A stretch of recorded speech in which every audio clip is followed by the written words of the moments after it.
ہم نے آپ سے گزشتہ دنوں بات بھی کی تھی جو صورتحال خطے میں پیدا ہو رہی ہے افغانستان کے ارد گرد، خود افغانستان کے اندر آپ نے تفصیلی طور پہ بتایا تھا کہ کس سیاسی منظرنامے میں صورتحال آگے بڑھتی ہوئی نظر آ رہی ہے۔ اس وقت جو نئی ڈیولپمنٹس ہیں اس میں تو بظاہر یہ لگتا ہے کہ طالبان جو ہیں وہ طاقت کے بل پہ، بندوق کے زور پہ دوبارہ سے عنان حکومت جو ہے وہ سنبھال لیں گے۔ سوال میرا آپ سے یہ ہے کہ آپ نے اس پر گفتگو کرتے ہوئے فرمایا تھا کہ جب بندوق فیصلہ کن ہو جائے تو پھر اس کے بعد تو بندوق ہی ہے جو پریویل کرے گی اور ایک نظام بن جائے گا۔ ہم یہ دیکھتے ہیں یہ صورتحال قرن اول میں بھی ہوئی۔ تو اب اگر یہ کام ہو جاتا ہے تو پھر اس کے بعد دنیا کو کیا کرنا چاہیے؟ کہا جا رہا ہے کہ عالمی برادری اس طرح کی کسی حکومت کو تسلیم نہیں کرے گی، تو پھر وے آؤٹ کیا ہے؟ عوام افغانستان کی تو بارکیف نظر آ رہا ہے کہ طالبان کو سپورٹ کر کے حکومت تک پہنچا رہی ہیں۔ پہلی بنیادی بات جو میں نے اس وقت عرض کی تھی، اس پھر دوہرا رہا ہوں، اس کو سمجھ لیجیے۔ وہ یہ ہے کہ ایک چیز جائز اور ناجائز کا سوال ہے۔ قرآن مجید نے بھی یہ بات واضح کر دی ہے، دنیا کا ضمیر بھی اس کو اس وقت مانتا ہے کہ جائز حکومت کی دو ہی صورتیں ہیں۔ ایک یہ کہ اس کائنات کا خالق فیصلہ کرے، جیسے کہ بنی اسرائیل کے لیے اس نے کچھ فیصلے کیے، اور دوسرے یہ ہے کہ جن لوگوں پر آپ نے حکومت کرنی ہے وہ فیصلہ کرے۔ اللہ تعالیٰ نے جب قرآن مجید میں اس معاملے کو موضوع بنایا تو بڑی وضاحت کے ساتھ بتا دیا کہ امرہم شورا بینہم۔ اس لیے جائز حکومت تو وہی ہے کہ جو لوگوں کے اعتماد سے قائم ہو، لوگوں کے اعتماد کی بنیاد پر قائم رہے، ان کے اعتماد سے محروم ہو جائے تو رخصت ہو جائے۔ جائز حکومت اسی کو کہتے ہیں۔ یہی وجہ ہے کہ معاویہ رضی اللہ عنہ نے، وہ ایک جلیل القدر صحابی ہیں، جب بندوق کے آج کی اصطلاح میں کہیے یا قدیم اصطلاح میں تلوار کے زور پر حکومت قائم کر لی، تو یہ کبھی نہیں کہا گیا کہ وہ ایک جائز عمل تھا۔ یعنی جائز حکومت تو جیسے کہ قرآن مجید نے بتا دیا ہے کہ امرہم شورا بینہم کے اصول پر ہی ہوگی۔ اس کو عقلی لحاظ سے بھی سمجھ لینا چاہیے، کیونکہ یہ ایک اہم بات ہے۔ عقلی لحاظ سے اگر آپ دیکھیے تو حکومت فلاں کے پاس ہو یا فلاں کے پاس، اس کے لیے کوئی بنیاد موجود نہیں ہے، اور نہ حکومت قائم کرنے کا پروانہ انسانی فطرت میں بدیت کر دیا گیا ہے۔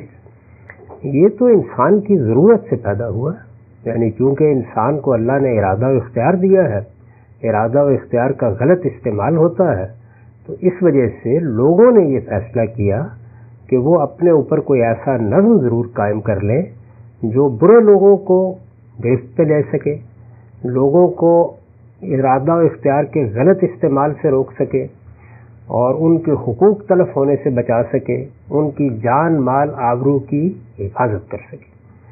امن کو قائم رکھنے کے لیے، لوگوں کے جان و مال اور آبرو کی حفاظت کے لیے، حق تلفی کو روکنے کے لیے یہ نظم انسان وجود میں لائے۔ ٹھیک، یعنی ایک فطری نوعیت کا کانٹریکٹ ہے جو اگرچہ لکھا تو نہیں ہوتا کہیں، لیکن تدریجی ارتقاء میں وجود پذیر ہو گیا ہے۔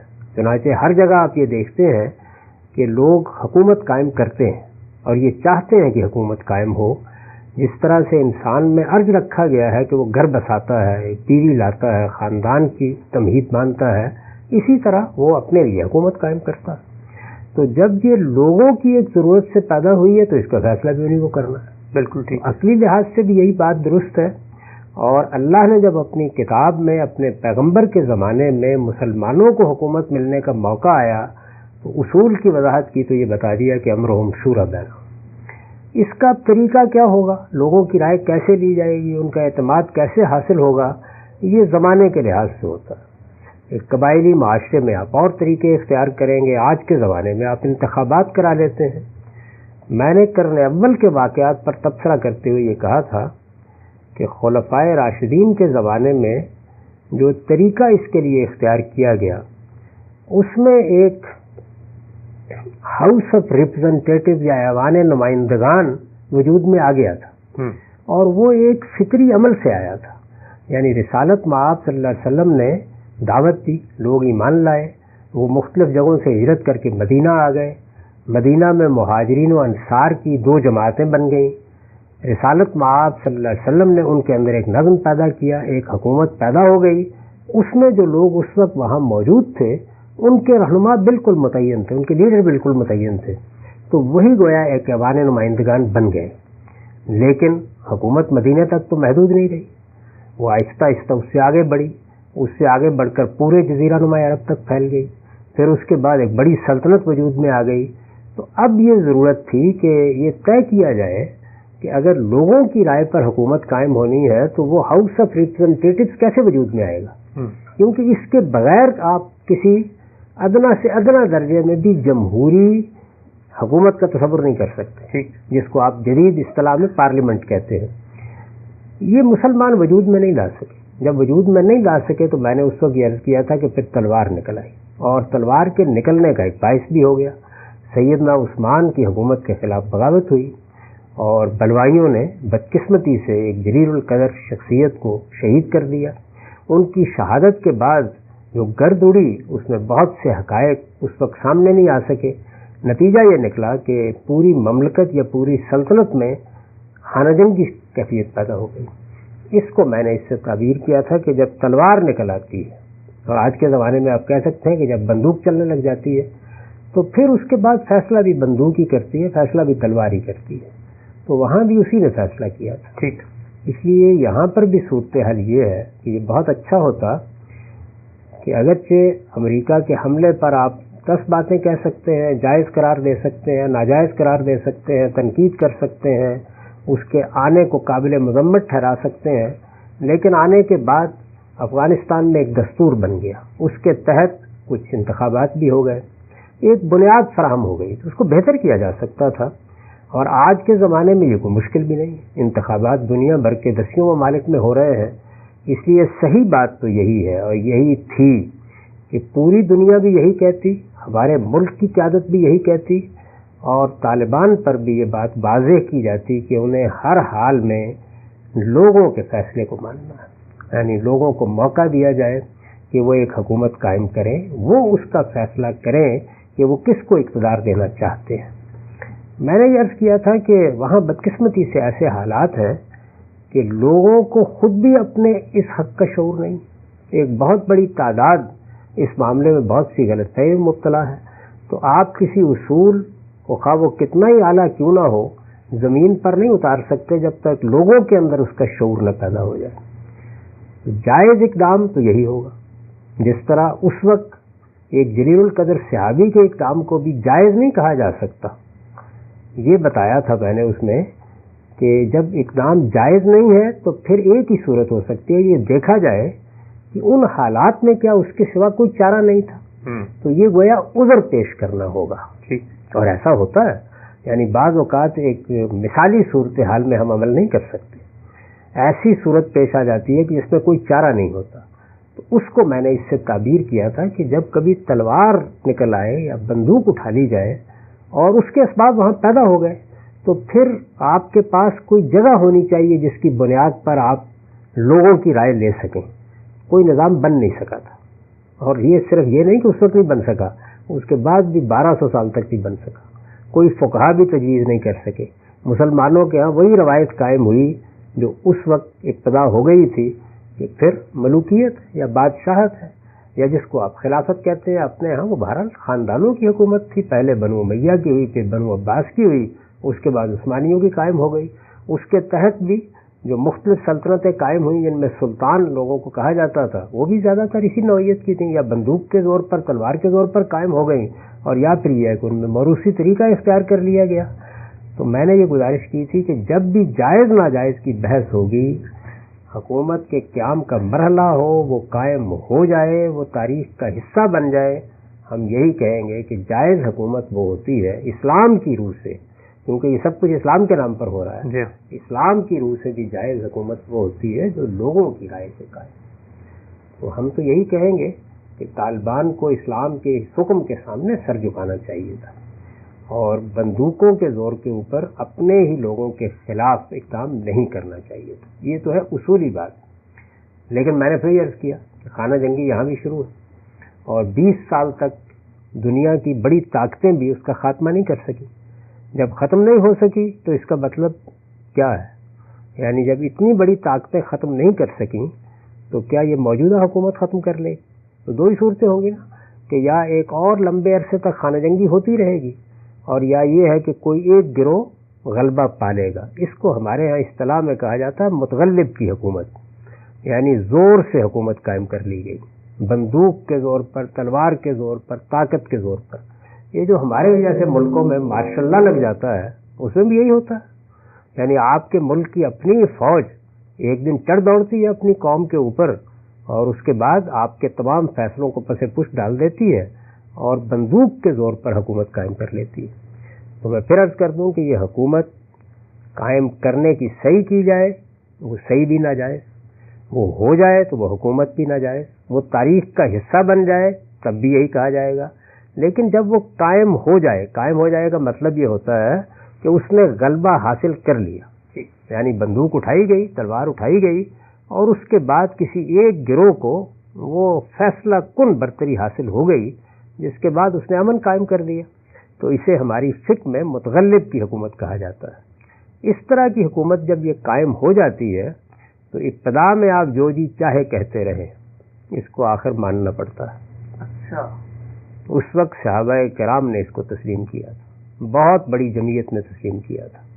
کیوں تسلیم کیا تھا؟ اس لیے کہ پھر دوسری جانب خانہ جنگی تھی، کوئی ہاؤس آف ریپرزنٹیٹو موجود نہیں تھا. جمہوریت کے اصول پر کیسے لوگوں کی رائے لی جائے اس کے لیے کوئی میکینزم نہیں بنایا جا سکا تھا. اگر یہ موجود نہیں ہے تو پھر کیا آپ قوم کو، ملک کو انتشار کے حوالے کر دیں گے، پھر لوگوں کی جان مال کو خطرے میں ڈالے رکھیں گے؟ اس طرح کی صورتحال میں ایک ہی چارہ ہوتا ہے، اور وہ یہ کہ پھر متغلب کی حکومت کو بالفعل تسلیم کر لیا جائے. یہ ڈی جیورے نہیں تسلیم کی جاتی، وہ ہمیشہ ناجائز ہی رہتی ہے، لیکن ڈی فیکٹو تسلیم کر لی جاتی ہے. تو یہ جو لوگ ابھی کہہ رہے ہیں اگر ایسا ہو گیا تو یہ شروع میں کچھ باتیں کریں گے، اس کے بعد اب دیکھیں گے سب تسلیم کر لیں گے. ہمیشہ یہی ہوتا ہے، تاریخ میں ہمیشہ یہی ہوا ہے. سوال یہ ہے کہ اس وقت جو حکومت سعودی عرب میں قائم ہے وہ کیسے قائم ہوئی تھی؟ اس میں بھی دریا سے ایک تحریک اٹھی، اس میں کچھ مذہبی لوگ بھی تھے، اس کے ساتھ وہاں کے کچھ شیوخ شامل ہو گئے، دونوں قوتوں نے مل کر اقدام کیا. اس وقت سلطنت عثمانیہ تھی، اور بعض قوتوں نے بھی اس کی تائید کی. ان کو پورے حجاز میں غلبہ حاصل ہو گیا، اور بتدریج اب آپ دیکھتے ہیں کہ پورے سعودی عرب میں ہو گیا. یعنی جب یہ اقدام ہوا، اور یہ اقدام بھی بہت پہلے ہوا تھا، پہلی جنگ عظیم کے بعد آ کے ایک باقاعدہ حکومت قائم ہو گئی. اس وقت کی اگر آپ تاریخ پڑھیں تو سب لوگ ہندوستان سے بھی پہنچے، بہت اصرار کیا گیا. ہمارے ہاں سے مولانا محمد علی جوہر، مولانا سید سلیمان ندوی، بادشاہ سے بھی ملاقاتیں کی گئیں کہ آپ بادشاہت کا اعلان نہ کریں، یعنی عبدالعزیز جو پہلے بادشاہ تھے، اور یہاں ایک جمہوری حکومت قائم کر دیں. اور ایک ایسے زمانے میں جبکہ جمہوری حکومتیں قائم ہو رہی تھیں، یعنی دنیا میں نظیریں بھی موجود تھیں. برطانیہ میں بہت کچھ ڈیولپمنٹ ہو چکی تھی، اور جگہوں پر بھی تھی. امریکہ میں ایک بڑا نظام بن چکا تھا. تو شروع میں کچھ وعدے وعید بھی ہوئے، لیکن آخر میں بادشاہت کا اعلان کر دیا گیا. بادشاہت بھی ہمیشہ بندوق کے زور پر ہی قائم رہتی ہے، یعنی تلوار اور بندوق کے بغیر تو قائم نہیں رکھی جا سکتی.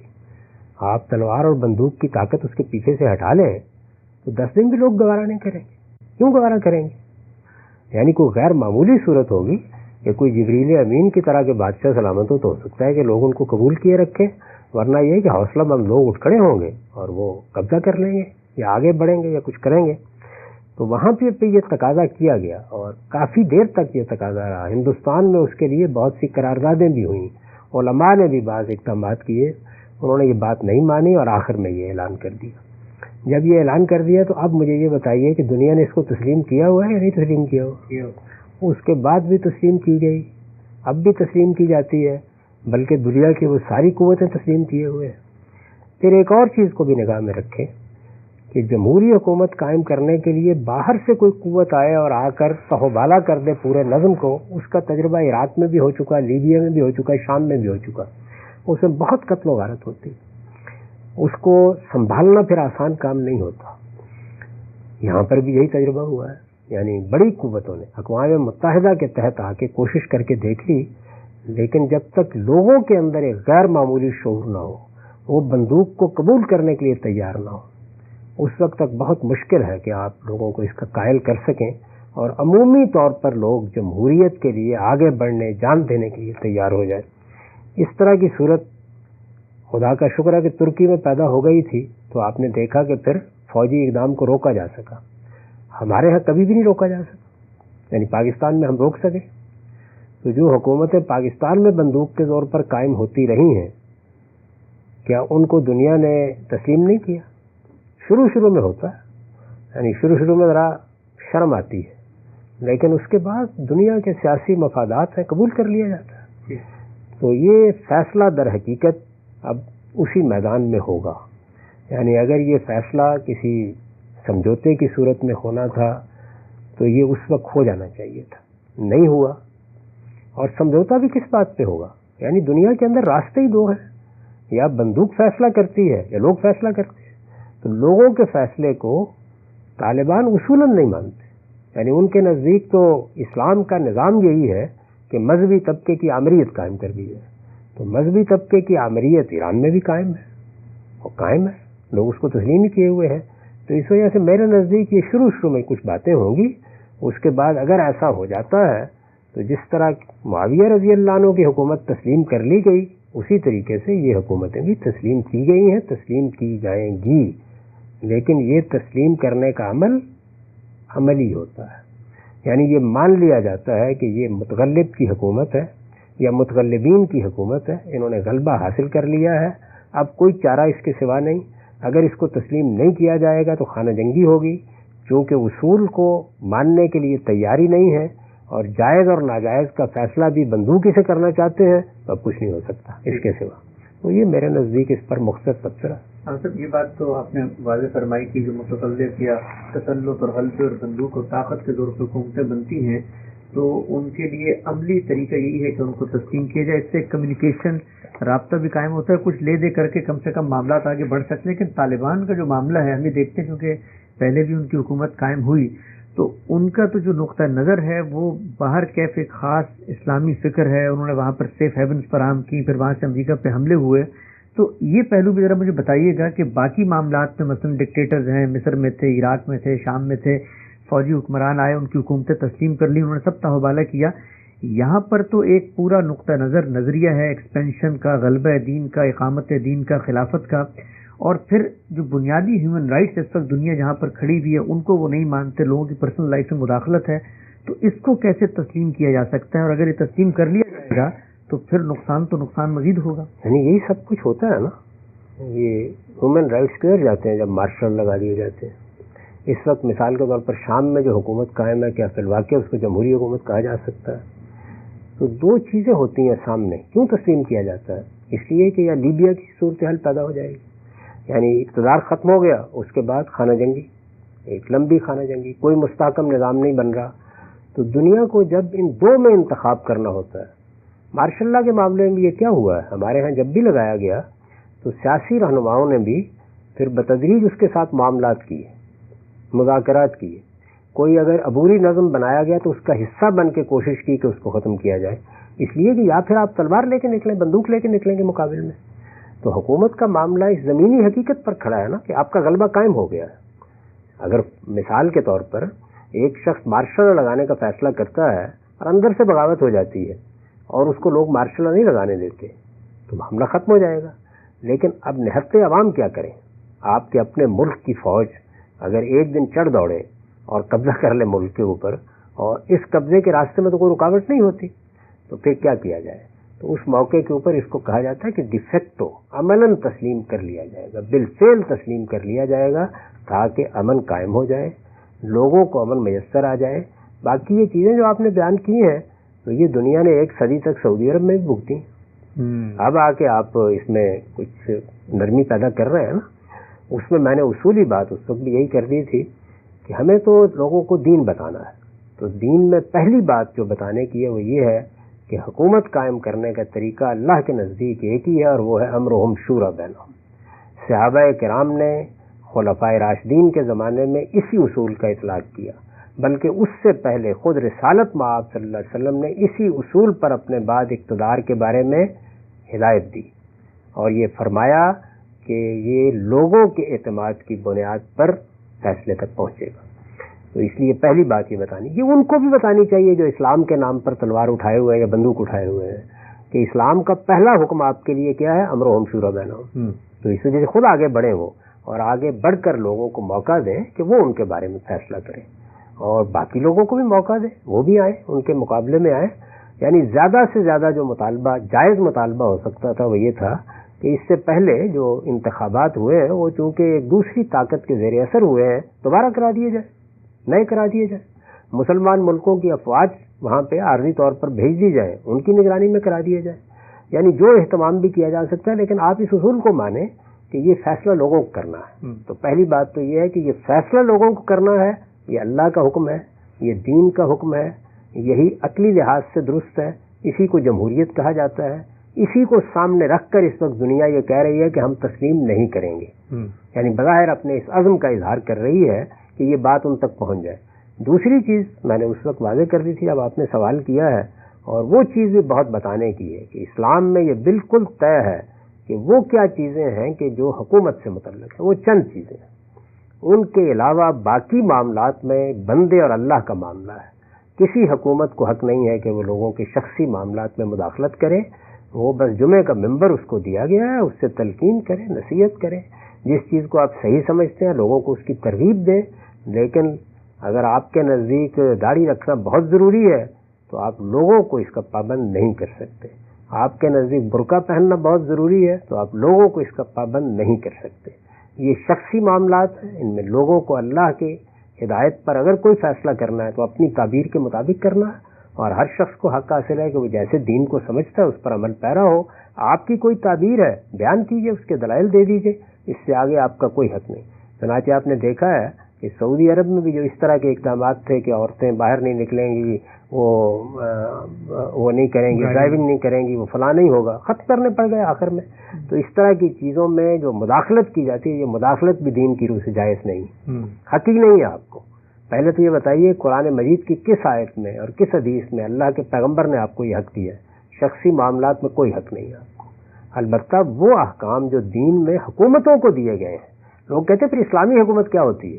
اسلامی حکومت وہ ہوتی ہے شریعت پر عمل کرتی ہے، وہ نہیں ہوتی کہ جو شریعت لوگوں کے اوپر بندوق کے زور پہ نافذ کرتی ہے. یہ اصطلاح ہی بالکل غلط ہے. ان کو، حکمرانوں کو اللہ کے احکام پہ عمل کرنا ہے. اور پہلا حکم میں ان کو سنا رہا ہوں، پہلا حکم یہ ہے کہ امرهم شورى بینہم، لوگوں کی رائے پر حکومت قائم ہونی چاہیے.